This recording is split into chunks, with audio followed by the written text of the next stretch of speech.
Watching the Democrat meltdown over the weekend, I have to confess, it was about as much fun as watching the last Democrat debate. You know, you all know by now that Sanders handily won the Nevada caucuses.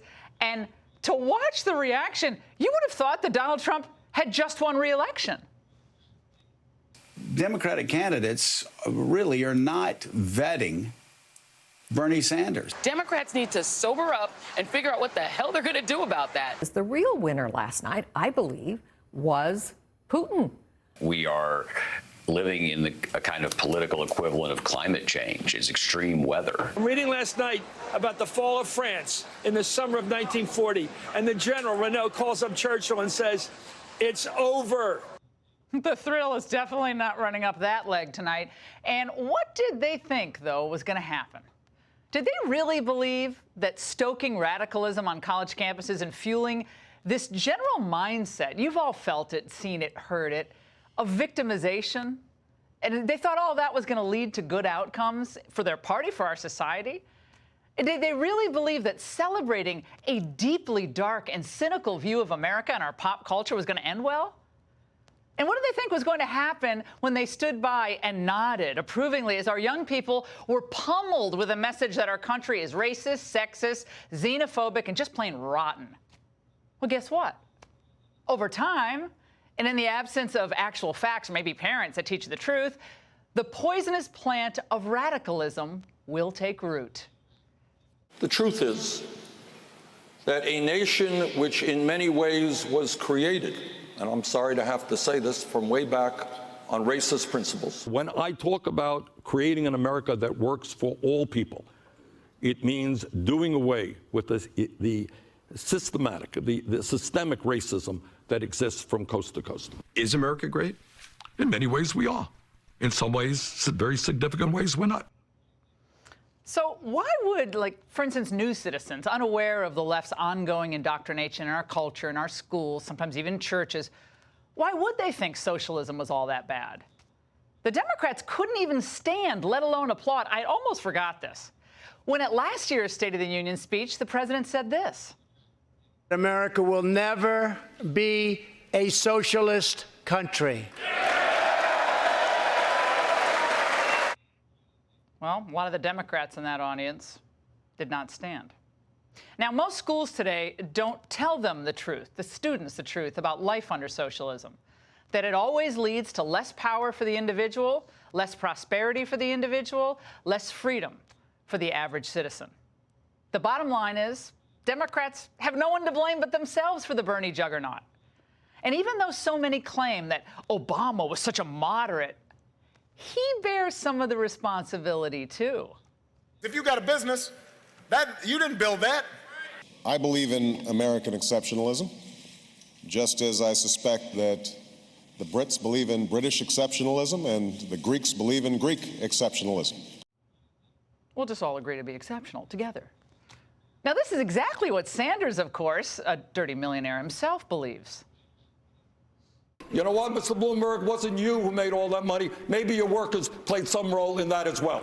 It is important that those workers are able to share the benefits also. He didn't build that.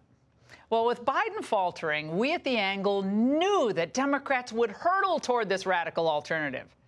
Because if they were going to go for, an old white guy, these new revolutionaries weren't about to throw it in with boring old Biden. They're not going to do that. Why? Go for the incremental stuff. No way. They want free stuff, and they want it now. And they don't want to hear anything about compromise or how you used to work with the Republicans. Just about a year ago, when so many were laughing off Alexandria Ocasio-Cortez and her gang, I was actually taking them very seriously as a political force. While others have laughed at AOC and her sister in socialism, Rashida Tlaib, I think they're the legitimate thought leaders of the Democrat Party. The new socialists may be inexperienced, but they're bold, they're energetic, and they're determined to shake up their establishment. Now, I take them at their word. Sorry to say it, but see, I told you so. And by the way, it didn't take long, did it, for Speaker Pelosi to start catering to the squad? Let's remember the entire impeachment fiasco was spurred really by their demands to remove President Trump from office. They promised their constituents impeachment, and they delivered.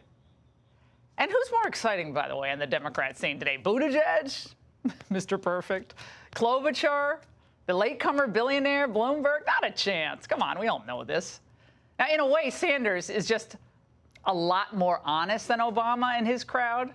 And I love how they pretend that Bernie's somehow not a logical outgrowth of what came before. Have we not forgotten who Obama's spiritual mentor was? The government gives them the drugs, builds bigger prisons, passes a 3-strike law, and then wants us to sing God Bless America? No, no, no. Not God Bless America. God damn America. God damn America. As long as she tries to act like she is God and she is supreme. For the past 24 hours, mainline Democrats, desperate to derail the Bernie Express, have been circulating his most recent comments about Cuba. We're very opposed to the authoritarian nature of Cuba. But, you know, it's unfair to simply say everything is bad. When Fidel Castro came into office, you know what he did? He had a massive literacy program. Is that a bad thing? Well, wait a minute. Where have I heard something like that before? Cuba has an extraordinary resource, a system of education which values every boy and every girl. And in recent years, the Cuban government has begun to open up to the world and to open up more space for that talent to thrive.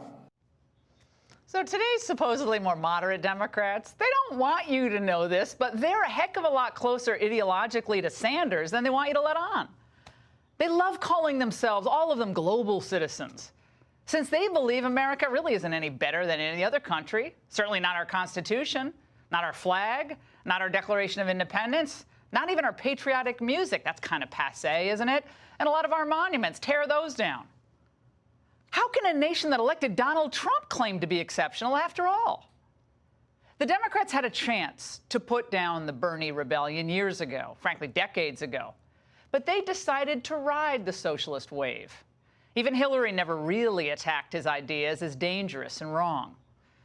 Democrats this time around have basically played patty cake with him as well. He's only gotten stronger, you see it, and he's gotten more dangerous. It's alive. It's alive. It's moving. It's alive. Oh, it's alive. It's alive. It's alive. It's alive. Very much so. Dr. Frankenstein, you created this monster. Good luck controlling him. And that's The Angle.